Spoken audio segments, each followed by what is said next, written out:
మన యొక్క జీవితంలో నాన్న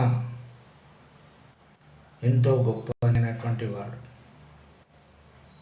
ఈ లోకంలో నాన్న ప్రేమను మించినటువంటి ప్రేమ ఎక్కడా ఉండదు. ఎందుకోసం అంటే నాన్న ప్రేమలో స్వార్థం ఉండదు. తన యొక్క జీవితంలో ఎన్నో త్యాగాలు చేసి తన యొక్క పిల్లల కోసం అహర్నిశలు పాటుపడుతూ తన యొక్క సుఖాన్ని కూడా కష్టంగా మార్చుకొని మనల్ని పెంచి పెద్ద చేసేవాడు నాన్న. అలాంటి నాన్నను మన యొక్క జీవితంలో మంచిగా ప్రేమగా చూసుకోవాలి, మంచిగా గౌరవించడం నేర్చుకోవాలి. గౌరవం అనేటటువంటిది నాన్నను ఎప్పుడు గౌరవిస్తూనే ఉండాలి. ఎందుకోసం అంటే మన జీవన విధానంలో మన యొక్క మంచి చెడులు తెలుసుకుంటూ మన యొక్క భవిష్యత్తులో మంచిగా ఉండాలని మొట్టమొదట ఆలోచించేవాడే నాన్న. అలాంటి నాన్న గురించి ఎంత చెప్పుకున్నా కూడా తక్కువే. మన యొక్క జీవితంలో ముఖ్యంగా తండ్రి పాత్రని చాలా గొప్పదని చెప్పుకుంటాం. మన అమ్మ మనల్ని 9 నెలలు మోసి ఈ లోకానికి పరిచయం చేస్తుంది కన్న తల్లి. కానీ నాన్న మొదటి నుంచి కూడా ఒక గురువుగా, ఒక తండ్రిగా, ఒక భగవంతుడని చెప్పుకోవాలి నాన్న. అంటే నాన్న అనేటటువంటి వాడు ఈ లోకంలో ఎంతో గొప్పనైనటువంటి వాడు. మన యొక్క మంచి చెడ్డల కొరకు మనం మంచిగా ఉండాలి అనేటటువంటి ఉద్దేశంతో తన యొక్క జీవనాన్ని త్యాగం చేస్తాడు నాన్న. అలాంటి నాన్న కోసం మనం ఎంతో చేయాల్సినటువంటి అవసరం లేదు. తండ్రిని గౌరవించడం నేర్చుకోవాలి. తండ్రిని గౌరవించకపోతే మన యొక్క జీవితంలో ఏనాడు కూడా మనం బాగుపడం. తండ్రి ఆలోచనలే మనకు ముఖ్యం. తండ్రి మన గురించి ఏ విధంగా ఆలోచిస్తున్నాడో మనం నేర్చుకోవాలి. అంతేకాని ఈనాటి కాలంలో తల్లిదండ్రులకు విలువనివ్వకుండా తల్లిదండ్రులను దూరంగా పెట్టడం చేస్తున్నారు. కానీ ఆ విధంగా చేయడం చాలా పొరపాటు. మనం తండ్రిని ఏనాడు కూడా దూరం చేయొద్దు. అదేవిధంగా స్వార్థమైనటువంటి బుద్ధితో, స్వార్థమైనటువంటి ఆలోచనలతో ఈనాడు తల్లిదండ్రులను అనాథాశ్రమాల్లో ఉంచుతున్నారు. అది ఏ విధమైనటువంటి మంచి పద్ధతి కాదు. తల్లి తండ్రి అనేటటువంటి వాళ్ళు మన యొక్క జీవితంలో ప్రేమ స్వరూపులు.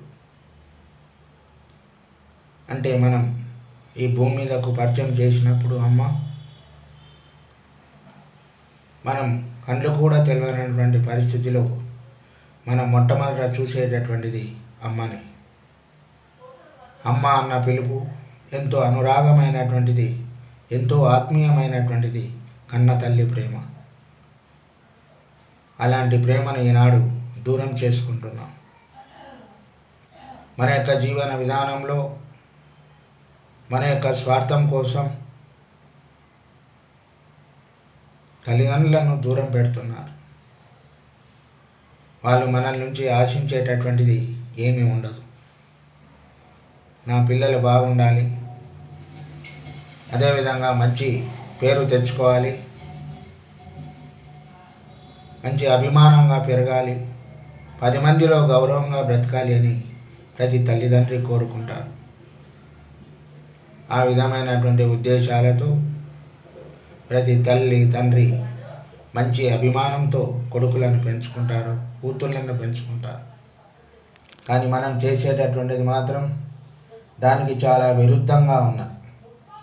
తల్లిదండ్రులను దూరం పెట్టి వాళ్ళకి ఎంతో అన్యాయం చేస్తూ అదేవిధంగా వాళ్ళను ఎంతో బాధ పెట్టడం జరుగుతుంది.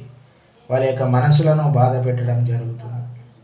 ఆ విధంగా ఎప్పుడు కూడా తల్లిదండ్రులను బాధ పెడితే మనకు వచ్చేటటువంటి నష్టాలు చాలా ఉంటాయి, లాభాలు మాత్రం ఉండవు. నష్టాలు ఎందుకొరకు ఉంటాయంటే ఈరోజు మనల్ని చూసి మన పిల్లలు నేర్చుకుంటారు. మన పిల్లలు నేర్చుకొని మిమ్మల్ని కూడా అదే విధంగా చూస్తారు. అంటే సమాజానికి మనం ఏమందిస్తున్నాం, సమాజానికి ఏం సందేశం ఇస్తున్నాం అనేటటువంటిది మనం ఆలోచన చేయాలి.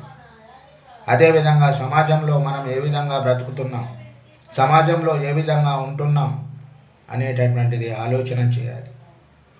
ఆ విధంగా ఆలోచన చేసినప్పుడే మన యొక్క జ్ఞానం, తెలివి అనేటటువంటిది ఎక్కడ పోతుంది.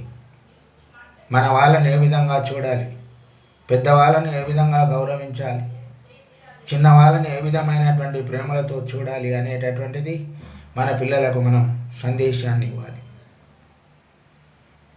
పెద్దవాళ్ళే మరి పిల్లల్లాగా చేస్తూ పెద్దవాళ్ళే తన యొక్క తల్లిదండ్రులను దూరం చేసుకుంటూ ఉంటే ఈనాడు ఉన్నటువంటి పిల్లలు మిమ్మల్ని కూడా అదే విధంగా దూరంగా నెడతారు. దానికి కారణం మనమే. మనం చేసేటటువంటి ఆలోచన, మనం చేసేటటువంటి బుద్ధి, ఇవే మనకు మన పిల్లలకు నేర్పించడం జరుగుతుంది. అందుకోసం తల్లిదండ్రులను ఎప్పుడు కూడా గౌరవించడం నేర్చుకోండి. తల్లిదండ్రులను ఎప్పుడు కూడా పూజించడం నేర్చుకోండి. మన యొక్క సందేశాన్ని మన యొక్క పిల్లలకు అందచేయాలి. మన యొక్క పిల్లలను ఏ విధంగా చూడాలి, మన పిల్లలు ఏ విధంగా గౌరవం ఇవ్వాలి అంటే మనం ఇచ్చే సందేశం చాలా మంచిగా ఉండాలి. మన యొక్క పిల్లలను ఎంతో ప్రేమతో, అభిమానంతో పెంచాలి. ఆ విధంగా పెంచితేనే వాళ్ళు కూడా పెద్దగా అయిన తర్వాత మనల్ని అభిమానించడం జరుగుతుంది తప్ప మనం ఏ విధంగా నేర్పుతామో మన పిల్లలు కూడా అదే నేర్చుకొని మనకు మంచి చెడ అనేటటువంటిది వాళ్ళు ఇవ్వడం జరుగుతుంది. ముఖ్యం తల్లిదండ్రుల పెంపకమే పిల్లల మీద ఉంటుంది. తల్లిదండ్రులు పిల్లలను మంచిగా ప్రేమించడం నేర్పించండి. పెద్దవాళ్ళను గౌరవించడం నేర్పించండి. పిల్లలతో చెప్పాలి, పెద్దవాళ్ళతో ఈ విధంగా మాట్లాడాలి, పెద్దవాళ్ళను గౌరవించడం నేర్చుకోండి అనేటటువంటిది తల్లిదండ్రులు పిల్లలకు చెప్తే పిల్లలు కూడా పెద్దగా అయిన తర్వాత అదే ఆలోచనలతో ఉంటారు. మంచి ఉద్దేశాలు వాళ్ళ లోపల ఉంటాయి. మంచి సత్ప్రవర్తన కలుగుతుంది. మంచి విద్యాబుద్ధులు నేర్చుకుంటారు. అదేవిధంగా పెద్దలను గౌరవించడం నేర్చుకుంటారు. నీవు నీ తల్లిదండ్రులను పూజిస్తే ఆ పిల్లలు కూడా నిన్ను పూజించడం జరుగుతుంది. అంతే తప్ప మనం ఏ విధమైనటువంటి బుద్ధులు మన యొక్క పెద్దల పట్ల చూపిస్తామో మన పిల్లలు కూడా అదే చూపిస్తారు. అదే ఆలోచనలు వాళ్ళ లోపల ఉంటాయి. అంతే తప్ప కొత్తగా ఏమీ రావు. తల్లిదండ్రులకు పిల్లలకు తల్లిదండ్రులు ఈ విధమైనటువంటి సందేశాలను ఇవ్వాలి. ఆ విధంగా ఇచ్చినప్పుడే పిల్లలు మంచి బుద్ధులు వస్తాయి, మంచి క్రమశిక్షణలో పెరగడం జరుగుతుంది.